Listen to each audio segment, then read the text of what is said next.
I don't remember the last night I slept through until morning. Even before everything that happened, I've been stuck in a rhythm of restless half-sleep, long hours staring at the ceiling, feeling the house breathe around me, waiting for my mind to quiet down. I used to tell myself it was just part of getting older, that maybe people weren't meant to sleep as deeply as children do. But that night proved I'd been lying to myself all along. It wasn't age or anxiety, or the painkillers, or the heat. Something was wrong long before I realized it. And I didn't see it clearly until the night I looked up at my roof and saw someone staring back down at me. My name is Patrick Maccabee. I've always had really messed up teeth growing up, like atrociously bad. Because of that, and a few other things, I got my wisdom teeth out really late in life. Most people who undergo the process get them out sometime in high school, or at the very latest, early in college. But I was different. I didn't even sit down for a consultation until after graduating college. The process was incredibly painful, one of the most irritating things I've ever gone through. I won't bore you with all the details of my recovery, but there's something you need to know. For whatever reason, the pain I was experiencing was so bad that I couldn't sleep through the night without taking pain medication. I developed a system where I'd wake myself up every 3 hours to take another pill, cycling between the two medications I'd been prescribed. It was awful, but it was the only thing I could do to prevent these massive toothaches that would literally have me in tears. My sleep schedule was completely wrecked.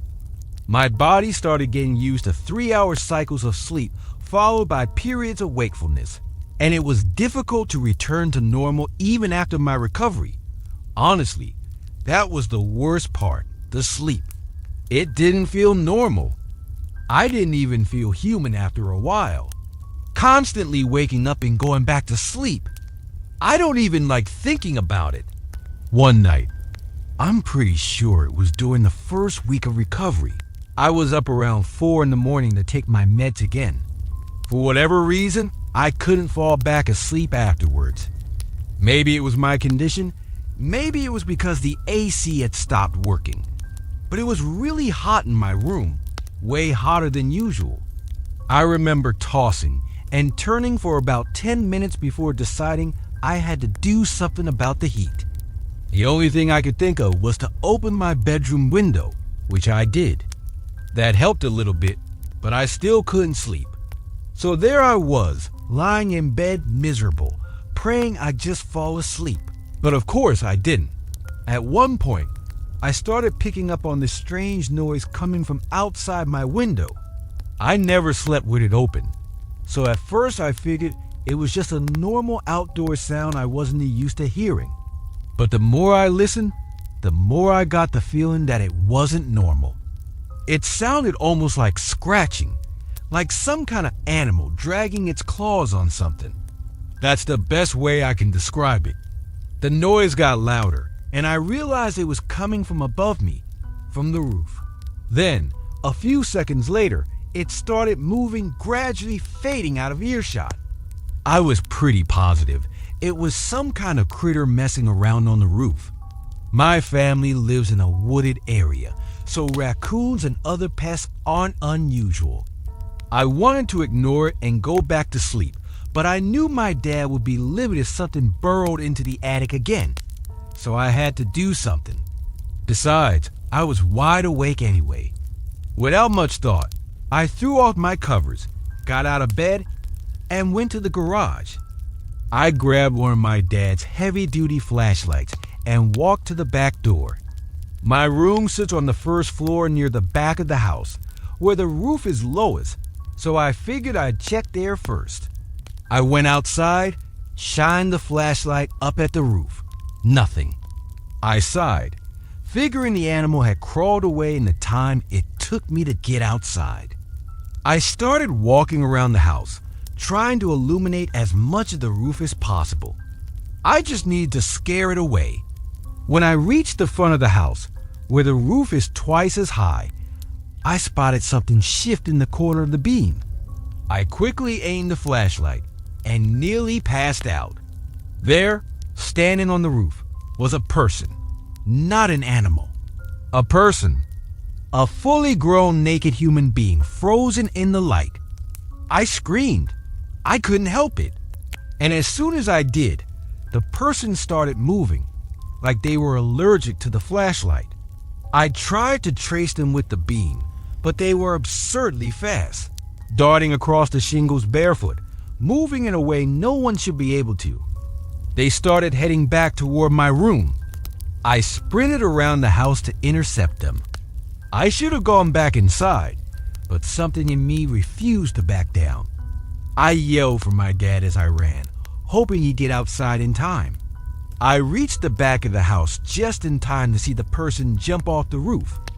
My first thought was, there's no way. There's no way someone could jump from that height without breaking their legs. But they did, slammed into the concrete with a deafening thud, and got right back up.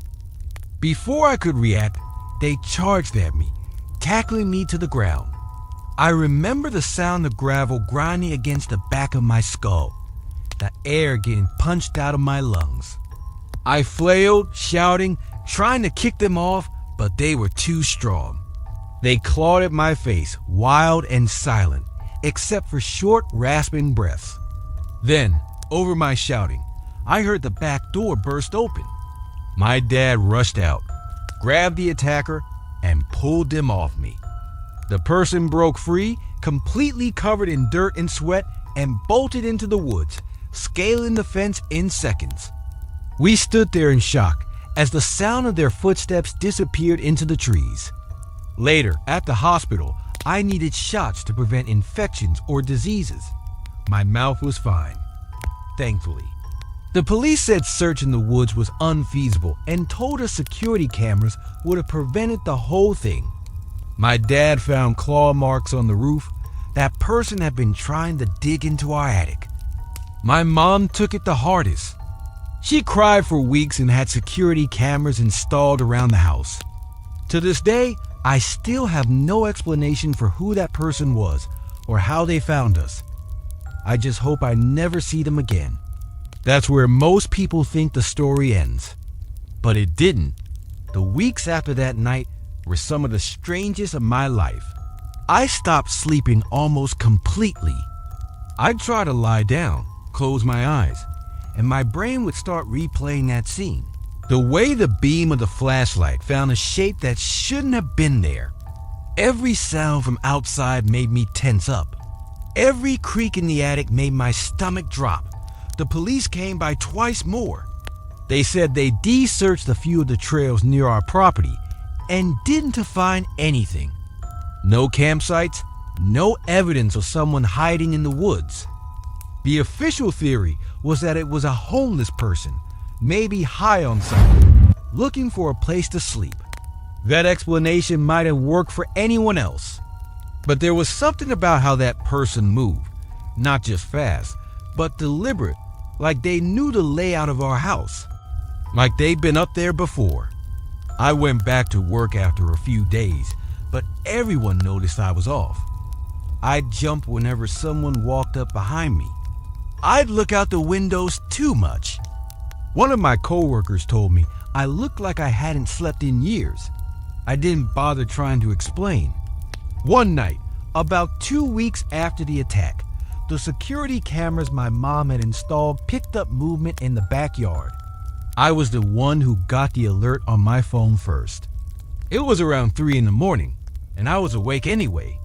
I remember staring at the notification, my hand hovering over the screen, afraid to open it. When I finally did, I saw a figure at the very edge of the yard, standing near the tree line. The cameras infrared made everything look washed out and ghostly, but I could tell it was a person, just standing there, not moving. I woke my parents immediately. My dad grabbed his flashlight again, and we both went outside. The night was dead silent. We scanned the trees, the fence, everything. No one was there. The next morning we checked the footage again. The timestamp on the camera showed the figure standing there for almost 10 full minutes before turning and walking into the woods. No face visible, no details, just a silhouette. After that, the cameras went off almost every night for the next week. Sometimes it was just a raccoon, sometimes a gust of wind triggering the motion sensor. But every so often, there'd be another shape, distant and still, always near the trees, always watching the house. We called the police again. They came, took another look, said there wasn't much they could do without a clear image. They suggested adding motion lights. We did. It didn't help. The lights would come on in the middle of the night for no reason. I started sleeping with my door locked and my phone clutched in my hand. I downloaded an app that let me view the cameras in real time, refreshing the feed over and over like some kind of ritual. My parents thought I was overreacting, but I could tell they were scared too. One night in late August, I woke up to a soft thud on the roof. It wasn't loud, just enough to pull me out of that shallow kind of half sleep I'd fallen into. My first instinct was to tell myself it was a branch or an animal, but I couldn't shake the feeling. I lay there, eyes wide open, counting the seconds. Then I heard another sound, a dragging scrape, slow and steady. I grabbed my phone and opened the security app. The roof camera didn't cover that side of the house. I switched to the backyard feed. Nothing. The front. Nothing. Then, right as I was about to put the phone down, one of the cameras flickered. Just a quick glitch, a momentary blackout, and when the feed came back, there was a faint blur near the edge of the frame. Something pale against the dark shingles. I froze. The blur shifted, then disappeared. I ran to my parents' room, banging on the door until my dad got up. We went outside again, lights scanning the roof, the yard, the woods. The night felt too quiet, like the air itself was holding its breath. The next morning, my dad found footprints on the side of the house, faint smudges near the gutter, leading up toward the roof. Human footprints, bare. After that, we called a private security company. They installed floodlights, extra cameras, even a small motion alarm on the roofline. For a while, things went quiet again. But quiet doesn't always mean safe. A few months later, I was coming home from work late one evening. It was just after sunset, and the sky was turning that dull purple color it gets before full dark. I parked in the driveway and sat for a moment with the engine off, scrolling through my phone. Out of habit, I checked the security app. The camera facing the backyard showed something strange. The motion light was on, but the image was completely white, like the lens had been covered by something. I thought maybe a leaf had blown onto it, so I got out and walked toward the side gate to check. Halfway there, I heard the faintest sound, something metallic shifting. I stopped. The sound came again, closer this time, near the corner of the house. I turned on my flashlight, expecting to see an animal. Instead, I saw a ladder, one of ours, leaning against the roof. The beam caught movement just above the gutter, a hand, pale in the light, gripping the edge. I shouted before I even thought about it, and the hand disappeared. I ran around to the front of the house, yelling for my dad, and by the time we both got to the backyard, the ladder had been knocked over. There was no one in sight. We didn't sleep that night. The police came again, searched the property, told us to lock everything up tight. They took the ladder as evidence, though I don't know what they expected to find on it. That was the last time I ever saw any sign of the intruder. The months that followed blurred together. I tried to move on. Went back to work, tried to rebuild some kind of normal schedule. But every night, I find myself staring at the ceiling again, listening. Sometimes I dream about that first night, the sound of claws on the roof, the flashlight beam cutting through the dark.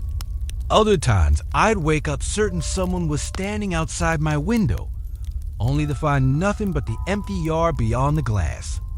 Even now, years later, I can't bring myself to open my window at night. I can't stand the sound of something scratching against wood or shingles. Every once in a while, when the weather's calm and the air is still, I swear I can hear it again, faint, distant, coming from somewhere above me. And every time I tell myself it's just the wind, but deep down, I know what I heard. And I still don't sleep through the night.